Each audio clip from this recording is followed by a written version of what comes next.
talk more about all of these disturbing developments with CNN national security commentator and former Congressman Mike Rogers. He was chairman of the House Intelligence Committee. We have CNN terrorism analyst Cruikshank and former CIA operative and CNN intelligence and security analyst Bob Baer. Congressman, first to you.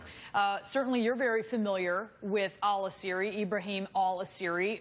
He's basically a bomb-making mastermind. So the fact that he is alive is a huge development. Tell us more about him. Well, you know, this is not the first time that he has resurfaced as someone we thought had met his demise. And so there was no real proof. There was lots of DNA testing, but it was all inconclusive. So having him come out in a public way, which he had not done in the past to this level, tells you that they've got some serious change of strategy going on in AQAP. The Saudis are putting pressure there. You have ISIS now setting up recruiting camps there. The Houthis are there. It tells me that they're under duress and they're changing a little bit of direction. And the reason we're so concerned about him is because he is absolutely obsessed with developing a bomb, either body cavity bomb or underwear bomb, which he has done all, or package bomb or ink cartridge bomb. He has done all of those things designed specifically to get on aircraft, and that's what I think people are worried about. Undetectable explosives, and really he's on the cutting edge of that. So if it seems like at times there's intel that he may be gone, that he's been wounded, that perhaps he's even been killed, how is he able to evade that? Well, again, so they take, in some cases, there was a strike where there was about 65 individuals, all believed to be al-Qaeda associates, meeting up for a meeting, and that site was struck. They had intelligence information after the fact that he was in that group. And so it's pretty hard to determine it. They normally, even in any type of those airstrikes, would take sometimes days, weeks, or months, and it would be you would have to go through the process of vetting that information to decide if, in fact, who had been killed and if he was one of the killed. They did have some DNA. I remember that part as chairman. It was inconclusive at the time, which tells you they weren't quite sure, but they also had chatter, intelligence chatter from people who did survive saying, no, we think he was there. So he was in hiding. He was doing all the things he's supposed to do to avoid detection. And, of course, the intelligence community was trying to find out desperately if he was alive. He is a serious target because of his sophistication in his bomb making. And that's what's interesting, Paul. He is a serious target because he's a mastermind when it comes to trying to figure out ways to use PETN for undetectable bombs. So by him coming out in this video, you make this point, he's really putting himself at risk.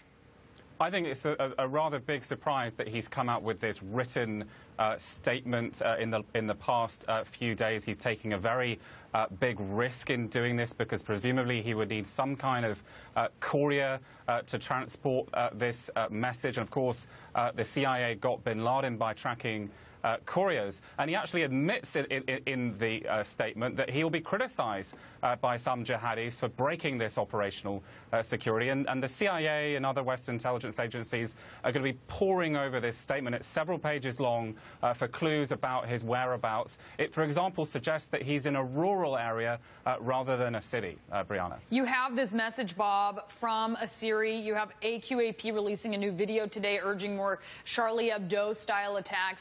Do you see this as AQAP competing with ISIS for possible recruits? We've heard that theory, certainly from, for instance, Senator Tom Cotton.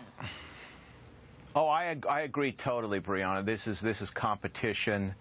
You know, the Islamic State has got territory, has got a country, it's surviving. But right now, Yemen is broken up into pieces, and Asiri has essentially his own country. There's no central government there. So he's planting the flag, and one way to plant it is to go public, just as the Islamic State did.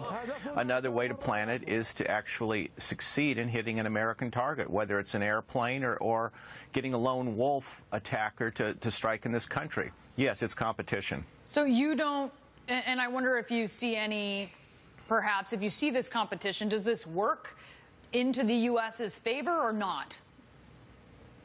Well, we're way so far behind in the Middle East. You've got Yemen. There's nothing to be done with it. The intelligence on the ground there is non-existent. Asiri and these other people in AQAP have learned to beat drones and learned to beat intercepts and the rest of it. They're very good at it. They can hide. They've got mountains We are not winning in the Middle East the war against Takfiri Islam, these crazies. So, the question is, can they hit the United States? Now is not the time to go into panic mode, because these guys have not established serious networks in this country, and I don't think we're under imminent attack. But again, it's always the lone wolf, which we can't account for. Congressman, there's a report in the New York Times, and we see that Obama administration officials are split over who is more dangerous to the U.S., ISIS or AQAP or al-Qaeda. What do you think? Well, two different strategies by two different groups. Now, remember, they have the same goals and desires and political aims, and they were at one time the same group. The ISIS threat is real here, and I think why you'd hear from FBI agents that they're worried about it, because we know we have so many open cases by the FBI in every major field office in America for ISIS sympathizers. That is always a risk, that homegrown radicalization nudged on by ISIS to do a very low technical type attack in the United States. And you've seen the level of arrests. On the other hand, al-Qaeda loves these very sophisticated, spectacular events, blowing up an airplane. That's what you worry about. If they are, in fact, in competition, I believe that they are, which is why he's so public. He's that last mystery figure in AQAP that can be shown to have beaten the West.